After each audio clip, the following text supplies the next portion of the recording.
Yaxshiyam shu bobomning eski mashinasi bor ekan. Shu bo'lmasa 13-qishloqda birinchi qishloqqa ham bora olmasdim. Lekin shu yerga kelib nimagadir to'xtab qoldi. Benzin tugab qoldimi, nima? Shunchalik kam benzin sig'armikan bunga? Endi bilmadim. Bu yerga o't qilib qo'ygan ekan, shu uchun menimcha yurmayapti shekilli. Bu yerda zapas balon turibdi. Lekin taqur-tuqur вообще ovozi g'alati ekan. Mana bu yerni qirib olibmanmikan? O'xti, qirib olibman. Bobom ko'rsa o'ldiradi endi. Iloji boricha bobomga ko'rsatmaslikka harakat qilaman. Yurmay qoldi-ku. Rostdan ham yurmay qoldi. Obbo, nimadir bo'ldi bu mashina, tochni bo'ldi. Shu yerda tursin paka. Hozircha keyin qishloqdan benzin topa olsam, benzin quyib olib ketaman. Benzini tugagan shekilli aniq. Hozir benzin tugaganmi, tugamaganmi? Monitor bor edi. Adashmasam monitorda ko'rinish kerak desam, monitori ham o'chib qopti. Obbo, balki akkumulyator o'lgandir, bilmadim. Lekin o'z qishloqqa yetib keldim. Ozroq qolgandi birdaniga yetib kelishimga. Ammo baribir yetib keldim-ku. Barchaga assalomu alaykum. Sizlar bilan men yana Joha va yangi videodasizlar. Albatta kanalga obuna bo'linglar. Men esa yana 13-qishloqqa qaytdim. O'z 13-ga bir boraman, 97ga bir boraman. Stop. Bu yerga nima bo'ldi? Bu yerga nima bo'ldi? Men uyimni kim buzib ketdi? Tushunmadim. Obbo, shu qishloqdan bir ketib qaytib kelganimcha dabdala chiqib yotadi hamma joyda. Qishloqlar uyidamikan? Birorta ham, mana bu yerda bitta qishloq yuribdi. Undan so'ramayman. Mana shu shoxni har doim kesib tashlayman, lekin paydo bo'lib qolaveradi. Voh, kim buzib ketdi ekan uyimda? Stop. Merda uyiga qanaqadir o't o'simliklar o'sgan, balki uyning ichini bog' qilayotgandir, bilmadim. Tak, men bu yerni sozlamasam bo'lmaydi, yo'qsa dabdala xunuk ko'rinib turibdi. Ikkinchidan qor yog'adigan bo'lsa, namlik o'tadi uyimda tagiga. Svetimni ham o'chirmay ketganman. Farosat oliy darajasi deyiladi bu. Tak, hozir borib daraxt bilan tosh olib kelman. Shu yerni tezroq sozlab tashlamasam, ikkita tosh kerak tepagachi. 1 2 3 4 5 ta, adashmasam yo 5 ta, 6 ta, 7 ta jami. Xullas ikkita daraxt va bir nechta narsalar olib kelishim kerak. Mana bu mashina buzilib qolgani yomon bo'ldi, chunki deb buzilib qoldi. Menga bobom juda ham ko'p gapirsa kerak buning uchun. O'zi bobom bitta shu mashinasi bor edi. Bitta joyini qirib ham qo'yganman, buni qaranglar eshigini. Buni ko'rsa bobom meni basharamni qirib qo'yadi-ku, buni qaranglar. Yo'q. Benzini ham tugab qolgan. Obbo, batareykasi ham o'lib qolgan bo'lsa kerak, akkumulyatori. Bu yerga o't qilib qo'ygan ekan. Yo, usiz ham o'zi yurmayapti nimagadir. Buni ustaga olib boray desam, qishlog'imizda usta ham yo'q. Nima qilsam ekan? Bilmadim. Yaxshi shu yerda tura qolsin. Ovozi yomon ekan, taqur-tuqur edib ketar ekan. Sizlarga ham eshitilyaptimi yo'qmi, kommentariyaga yozinglarchi. Va temir bor ekan, lekin hozir menga temir kerak emas. Barcha asbob-uskunalarimiz temirdan yasalgan. Qachonlardir temir kerak bo'lib qolsa, o'shanda kelib olib ketaman. Esimga qoldi. Mana shu yerda temir borligi. Yana bir ikkita ortiqchasi bilan olib ketay, kerak bo'lib qoladi. Nechta olib ketsam ekan? Bo'ladi, mana shu 17 ta. 18 bo'lib ketdi, 19, 20, 21. 21 ta boraylik, mayli bo'ladi. Yo'q, 21 emas, 22 ta qilib ketaylik. Ana endi tochni yetadi. Tak, daraxtni qayerdan olsam bo'ladi? Mana bu tomonga borib kelaman endi, nayloj. Agar mana bu mashina soz bo'lganda, balki shu mashina bilan borib kelarmidim. Obbo, nimaga shunday? Doim men qaysidir mashinani minib haydab boshlasam, shunday bo'ladi. Nimaga shunday, Yo, meni qanaqadir tashqi ko'rinishimda aybim bormi? Yo'q, qayerdan tashqi ko'rinishimda aybim bo'lar ekan. Shu telefonimni olib qo'yay, balki mana shu telefonim, orqamdagi telefonim tegib turib, mana uni bitta joyini qirib qo'ygan bo'lishi ham mumkin. Endi u kamdan kam bo'ladigan holat. Mayli, hozir daraxt olib kelishga borib kelaydi. Ko'proq daraxt olib kelish kerak. Aynan nechta daraxt yetishini esa aniq bilmayman. Menimcha 4 ta yoki 5 ta daraxt olib borsam yetib qolsa kerak. Mana shu yerdagi o'zi bitta daraxtni kessam anchagina daraxt berar ekan, yog'och berar ekan. 5 ta yetadi menimcha aniq. Tak, hozir borib uyimda remont qilaman. Keyin esa janob merning uyiga bir o'tib kelaman. Uyning ichini qanaqadir bog'dorchilikka oid qanaqadir chiroyli qilib qo'ygan, bilmadim nimaga unday qilgan, balki kislorod yetmayotgandir biratanga, shu uchun uyning ichiga o'simlik o'stirayotgandir. Endi unisini xudo biladi. Hozir borib so'rayman. Keyin esa bilib olaman anig'ini. Bu yerni remontini to'g'rilab olaydi avval.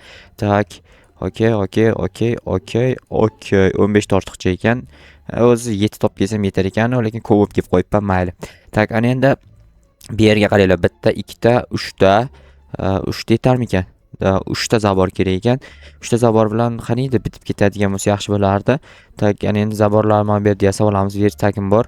Tak, okey. Tak, 1 2 3 tadan olamiz. 12 ta berar ekan. 1 2 1 2 zabor ko'p berar ekan cho'ta. 3 ta yetadi bizga. Tak, qolgan narsalarni sandiqqa joylab qo'yayin. Xo'sh, okey, toshlar ham kerak emas va kirka bilan topor kerak bo'ladi. Agar zaborni noto'g'ri qo'yib yuboradigan bo'lsam, olib qo'yishimga to'g'ri keladi. Kirkani esa olib kelmasam ham bo'lardi-yu, lekin olib keldim. Ana endi zo'r bo'ldi. Mana bu o'zi tomni ko'tarib turish uchun qo'yilgan. Agar tom ag'anab tushadigan bo'lsa ham, bu ko'tarib qoladi. Shunda ag'anab tushishiga yo'l qo'ymaydi. Xullas bu texnologiya asosida qurilgan uy. Qo'shnim uyidamikan, lekin ko'rinmaydi, bilmadim. Tak, taqillatib o'tirmayin, uyida hech kim yo'q-ku baribir. Tak, yo'q, sandiqda nima bor ekan? Hech narsa yo'q. O'zbekmanku, qiziqishim kerak. Birovning sandig'i bo'lsa ham. Tak, polizda hosil juda ham yaxshi, lekin hosilni yig'ishtirmayman. Chunki ko'pchilik kommentariyada faqat polizda ishlaysan, jo'xa boshqa ish ham qil deb yozgan ekan. Boshqa ish deganda mana uyni remont qilish nazarda tutmaydi. Chunki bu uyni men remont qilishim uchun 5 kun, 6 kun vaqtim ketib qoladi. Undan ko'ra yangi uy sotib olganim menga qulay bo'ladi. Ha, Jetel, qandaysan? Ha, yaxshi jo'xa, qandaysan o'zing? Ha, bo'ladi, rahmat. Nima uchun ko'p kelib ketaverasan o'qishloqqa? Bir borasan o'qishloqqa, bir kelasan. Ha, endi zerikib o'tiraman-da, o'qishloqda ish yo'q bo'lgandan keyin bu qishloqqa kelaman. Ha, tushunarli. Bitta savolim bor senga. Qanaqa? Mana bu yerda uyning ichiga qanaqadir o't o'lanlar chiqib yotibdimi? Ha, aytgancha men bir hafta oldin ketgan shaharga davo olgani. Ha, shunga uyning ichiga o't o'sib chiqibdimi? Yo'q, kimdir uyning ichiga kirib rasvosini chiqargan. Qanaqadir g'alati ovozlar eshitilyapti uyning ichidan. G'alati ovozlar? Ha, g'alati ovozlar, qanaqadir baqir-chaqirmay, arvoh ovozimi bilmadim, lekin yomon ovozlar eshitilyapti. Arvoh? Ha, arvoh. Obbo, yomon-ku. Qanday yashayapsizlar unda sizlar arvoh bo'lsa bu yerda? Qo'rqmay yashayapmiz, hech nima qilmaydi deb. Ha, tushunarli. Mayli, men bir qani kirib ko'raychi. Stop, nima kitob, daftarlar va telefon yerda yotibdi? Tushunmadim. What the, bu yerlar namda buzilib qolgan. Bitta svet doim yo'qolgan turadi. Soat qolibdi bu yerda. Bu yerda bloklar yo'q edi. Qayerdan kelib qoldi? Tak, bularni olib chekkaga olib qo'ymasam bo'lmaydi. Voy, yaramas. Qanaqa suyak bu? Tushunmadim. Tobudimi? What the? Voy, dod. Qayerdan kelib qoldimi suyak? Tushunmadim.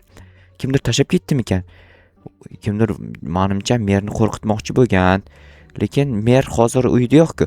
Mayli, mer uyda yo'q, vaqtiman kakras olib tashay bu tobutni qayerga olib borib qo'yib kelsam bo'ladi. Hozir merni uyini kelib remont qilaman. Kimdir faqat men uyim bilan merni uyiga mushayt qilyapti-da, bilmadim, lekin nimaga unday qilishyapti? O'zlari ham bilishmasa kerak. Bizning dushmanlarimiz juda ham ko'pga o'xshaydi. Mer ikkalamizda shu yerda turib tursin, lekin jetellar bu yerdan o'tsa aniq mana uni ko'rib, o'takasi yorilib ketsa kerak, yuragi yorilib, birdaniga hushini yo'qotib, dabdalasi chiqib qolmasdan yaxshisi biroz uzoqroq olib borib tashlab kelganim ma'qul. Chunki aytganimdek, agar qishloqlar ko'rib qoladigan bo'lsa, aniq qo'rqishadi. Bizda esa balensa yo'q. Balensa bo'lganda ham balensaga borib doktorga ko'rinardi qo'rqqandan keyin. Bir ikkita daraxtni olib ketishim kerak. Chunki ko'rdinglar-ku, uyni rasvos chiqib yotibdi. Uyning ichiga bir ikkita bloklar kerak bo'ladi. O'shaning uchun bitta daraxt kesib ketayin. Bitta daraxtni to'liq olsam 5 ta yog'och beradimi?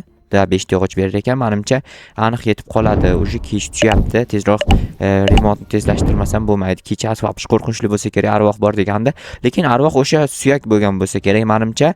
Endi bilmadim, balki o'sha suyakdir rostdan ham, balki boshqa narsadir.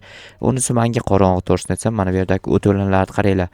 Obbo, men bir kun uyda bo'lmaganimga nima bo'lib ketdi deydi kelgandan keyin agar bu holatni ko'rsa, keyin hammasiga men javob bersam kerak. Yo'q, qayerdanman? Men 97-qishloq dedim-ku.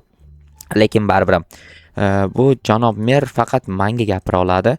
Tak, bu yerga eshik qo'yish kerak. Lekin bu yerdagi boshqa narsalar qayerga ketdi ekan? Mayli, hozir eshik yasayman bitta. Verstak yo'q, kakras mer uyiga bitta verstak kerak. Mer ham craft qiladi qachonlardir, zerikkan vaqtda. Tak, crafting table'da mana shu yerga qo'yib qo'yay. Mana yerda bitta shika. Mana bu yerda narsalar bor ekan janob merda. Bitta eshik yasaymiz hozircha. Tak, okey, eshik yo'q ekanda bu yerda. Tak, eshikni qo'yamiz. Tak, qolgan narsalarni mana bu yerga joylashtirib qo'ysam bo'ladi. Bu narsalarni esa uyga joylashtirib chiqish kerak. Xo'sh, eshikni qo'ymapanki, eshikni qo'ydim deb o'ylagandim, lekin qo'ymagan ekanman. Toporimni qo'yib yuboribman eshikni joyiga. Xo'p, bu narsalarni asosiyga olamiz. Xo'p, ana endi stol bor bu yerda bitta, ikkita. Janob mer mana bu yerda turar edi, esinglardami? Telefoni bu yerda turardi va kitob, daftarlar esa mana bu yerda turardi. Adashmasam, mana shunaqa tartibda edi. Esinglardamisizlar? Esinglarda bo'lsa kommentariy yozinglar chiqani. Mana bu shkaf aniq bilaman mana bu yerda edi. Men olib kelib ichiga sabzavotlar qo'yardim. Tak, uyning ichini eslolmayapman lekin qandayligini. Tak, svet yoqib qo'yaylik. Eshikda svet bormi? O'chirilgan ekan, yoqib qo'yaylik. Kech tushyapti уже. Tak, kravati bu yerda turganda adashmasam, bu shkaf bu yerda. Bo'ldi, boshqa narsa yo'qmidi? Oddiy bo'lib qolibdi uyi. Mayli, shunday kelar qaraydi, uyning ichida kitob, daftarlar, hujjatlar yo'q. Qani deydi. Keyin men aytaman, qishloqli ishlatib qo'yibdi qog'ozlaringizni deyman. Keyin qayerda ishlatdi deydi. Короче, bir-biri bilan urishadi ular. Keyin nima bo'lishini men bilmayman, to'g'risini aytsam. Xo'sh, ana endi kech tushib qoldi. Ana mashinani bir amallab sozlashim kerak. Benzinni qayerdan olsam ekan-a? Benzinni qayerdandir olib, mashinani sozlab, endi qishlog'imga qaytib ketaman. Chunki o'zi bu yerda qiladigan yagona ishim shu qishloqni bir aylanib ketish edi, lekin polizdagi hosillarni yig'ishtirsam, keyin ketsam bo'ladi menimcha. Unda hozir bu yerda biroz ishlayman, ya'ni ertalab ishlayman, hozir esa uxlayman. Ertalab turib polizni yig'ishtirib, keyin uyga ketaman. Hozir noutbukimdan biroz Minecraft o'ynayman yoki sizlar uchun video tayyorlayman, keyin esa uxlayman.